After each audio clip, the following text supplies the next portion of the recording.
Asimismo, Jorge, el gobierno paraguayo expulsó a 5 miembros del primer comando capital al Brasil. La Policía Nacional confirma que existen vínculos con el autodenominado Ejército del Pueblo Paraguayo y además sospecha que los criminales efectuarían acciones peores al ataque en la sede de Prosegur en Ciudad del Este. Las fuerzas públicas de Paraguay y Brasil detuvieron esta semana a 6 miembros del PCC. Algunos de ellos tienen relación al crimen de 2 hermanas en Pedro Juan Caballero, donde fueron decapitadas e incineradas en una camioneta. Varias evidencias recogidas durante el allanamiento en un establecimiento ganadero dan cuenta en que también habrían formado parte del grupo de ladrones de la firma Prosegur que tomaron Ciudad del Este y explotaron una bóveda.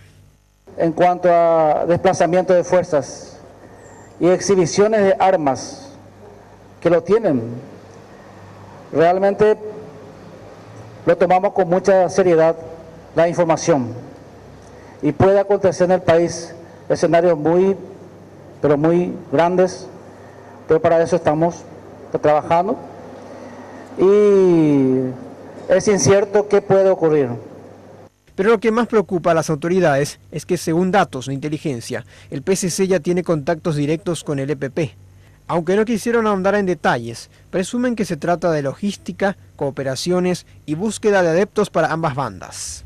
Y se han transitado libremente por el norte. El tráfico, el tránsito, la comercialización. Entonces, ahí entra a detallar el tránsito. ¿Por dónde pasan? ¿Por dónde se manejan? ¿Dónde tendrían mayor seguridad ellos mismos? El fiscal Hugo Volpe dijo que a pesar de la amenaza de muerte que recibió, seguirá investigando al temible primer comando capital. Está na mira do ponto 50 pela cabeça deles. Se eles insistirem perseguir a turma ali, podem esperar cualquier hora. Vamos a seguir cumpliendo la labor de la misma forma y con las precauciones necesarias conforme a las amenazas recibidas.